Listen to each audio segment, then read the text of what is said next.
C'est désormais une tradition, la cérémonie de remise de diplôme de l'UFR de Lettres et Arts a eu lieu au Théâtre d'Arras ce samedi 13 juin. Au programme, de la musique, des applaudissements, des félicitations, des sourires pour un moment rempli de souvenirs et d'émotions. Accueillis par Brigitte Buffard-Moret, directrice de l'UFR, et par l'ensemble de l'équipe enseignante, les éloges pouvaient commencer, non sans un appel à la prudence. Maintenant, voici venu le temps de recevoir des applaudissements bien mérités. Mais, attention, quand le rideau retombe, il ne faut pas que l'artiste dorme sur ses lauriers, en proie même à la mélancolie d'après le spectacle. Il doit se remettre à penser bien vite aux nouveaux défis qu'il se donne, aux nouveaux obstacles à franchir, aux nouvelles difficultés à vaincre, aux nouvelles découvertes à faire pour réapparaître de nouveau sur la scène, celle-ci ou une autre, encore plus grand, encore plus fort, encore plus brillant. L'occasion également pour le président Francis Marcoing de féliciter les nouveaux diplômés pour leur réussite au sein de l'université.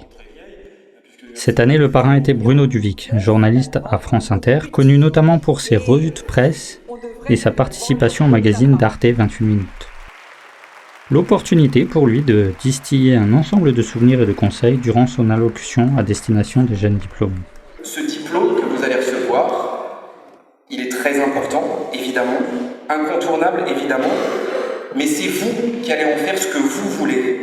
Et vraiment, tout est possible, comme je le disais tout à l'heure. Vous pouvez encore ouvrir beaucoup de portes, vous pouvez encore rêver à ce que vous voulez, suivre obstinément vos envies et y arriver un peu. Beaucoup, il y en a qui arriveront à suivre ces envies, à réaliser leurs rêves, peut-être plus que d'autres, mais même si ce n'est qu'un peu, même si ce n'est qu'un tout petit peu, si ça correspond à ce qui vous fait vibrer aujourd'hui, ça aura déjà de la gueule. À regarder tous les stagiaires ou jeunes diplômés qui passent chaque année à la radio, je suis toujours frappé par une chose. Le diplôme, oui, le diplôme, c'est une carte de visite très importante, une ligne sur un CV, c'est absolument fondamental. C'est vrai qu'il y a des portes qui s'ouvrent ou qui se ferment en fonction des diplômes. On ne va pas se raconter d'histoire là-dessus. Mais une fois la porte ouverte, quelques heures, quelques jours, quelques semaines plus tard, j'ai remarqué qu'on avait oublié l'intitulé du diplôme du stagiaire ou du jeune diplômé et on ne voit plus que la personnalité. Est-ce que le stagiaire, est-ce que le jeune diplômé sorti d'école est débrouillard? Est-ce qu'elle est efficace? Est-ce qu'il est malin? Est-ce qu'elle travaille bien en équipe? Est-ce qu'il a des idées? Est-ce qu'elle a des envies? Et ça ne dépend que de vous. Alors il y a des gens qui ont des diplômes peut-être moins prestigieux que vous, plus prestigieux que vous, mais tout ce que je viens de dire, ça dépend de vous et ça ne dépend pas du diplôme. Et personne ne peut vous l'enlever, personne à aucun moment. Ce fut également le moment choisi pour permettre à d'anciens élèves de revenir avec humour et émotion sur leur parcours et leur évolution. À n'en pas douter des sources d'inspiration pour leurs benjamins. Un dernier conseil, profitez de chaque occasion qui vous est donnée pour avancer dans votre vie. D'ailleurs, monsieur Duvic, si vous cherchez un journaliste, je suis disponible. On ne sait jamais, j'essaie de me placer.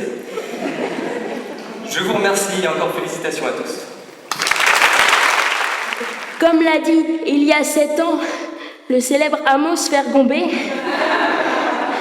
il faut veiller à ne pas regarder le monde à travers une seule paire de lunettes.